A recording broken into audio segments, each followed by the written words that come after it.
नमस्कार, आप देख रहे हैं द फैक्ट इंडिया और मैं हूं आपके साथ पूजा यादव। लोकसभा चुनाव संपन्न होने के बाद अब परिणामों को लेकर सियासत में पारा चढ़ता ही जा रहा है। एग्जिट पोल के आंकड़े आने के बाद सियासी गलियारों में चर्चा का बाजार काफी गर्म है और इसी बीच में एग्जिट पोल से बांसवाड़ा लोकसभा सीट काफी सुर्खियों में आ गई है और 4 जून को यानी कि कल ही स्पष्ट हो जाएगा कि क्या वाकई में एग्जिट पोल के जो नतीजे सामने आए वो सही हैं या फिर गलत।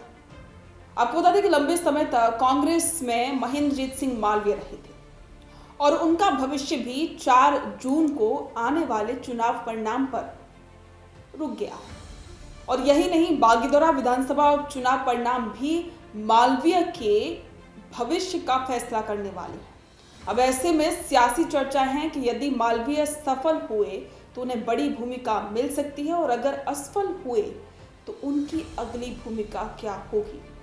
और इसको लेकर राजनीतिक जानकार अलग अलग कयास लगाए जा रहे हैं। दरअसल मालवीय के खिलाफ कांग्रेस ने बड़ी चाल चलते हुए आदिवासी नेता और विधायक राजकुमार रोत को समर्थन देने का ऐलान करके ऐन वक्त पर पासा पलटने की कोशिश की। ये कोशिश कामयाब भी रही तो मालवीय को बड़ा झटका लगना तय है। 4 जून को चुनाव परिणाम को लेकर अब राजस्थान की सियासत थोड़ी सी शांत पड़ गई है क्योंकि अब नतीजे आने में ज्यादा वक्त नहीं बचा है। एग्जिट पोल के आंकड़े सामने आने के बाद बीजेपी और कांग्रेस दोनों ही सियासत में हलचल मच गई।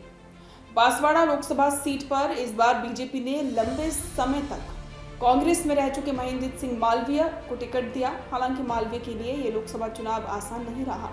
उन्हें इंडिया गठबंधन के तहत बीएपी के राजकुमार रोत से कड़ी टक्कर मिली।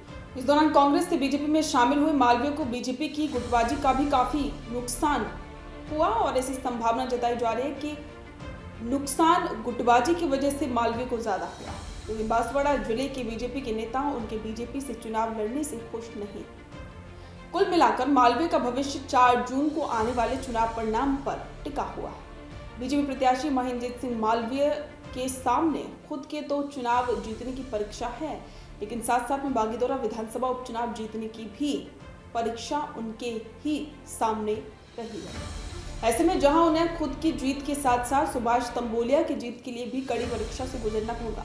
मालवीय को भारत आदिवासी पार्टी के प्रत्याशी राजकुमार रोत से लोकसभा चुनाव में कड़ी टक्कर मिली है, जिसके चलते मालवीय की जीत के लिए प्रधानमंत्री नरेंद्र मोदी ने भी सभा की थी। और आप सभी जानते हैं, जैसा कि हमने आपको पहले भी बताया है कि मालवीय के लिए प्रधानमंत्री नरेंद्र मोदी ने वोट की अपील की, लेकिन अब जीत किसकी होती है ये 4 जून को स्पष्ट हो जाएगा और हम भी आपको लगातार अपडेट देते रहेंगे। इस सीट का भी परिणाम क्या कुछ रहने वाला है, तो इसे जानने के लिए आप बने रहें द फैक्ट इंडिया के साथ में और पल पल के अपडेट के लिए भी आप बने रहें द फैक्ट इंडिया के साथ। सुबह 8 बजे से ही मतगणना शुरू होगी और उसके बाद नतीजे आने शुरू हो जाएंगे। रुझान लगभग 10 बजे से आने शुरू हो जाएंगे और इसके बाद जो भी स्थिति साफ होगी वो आप सभी के सामने हम लगातार रखते रहेंगे। तो आप बने रहें द फैक्ट इंडिया के साथ। नमस्कार।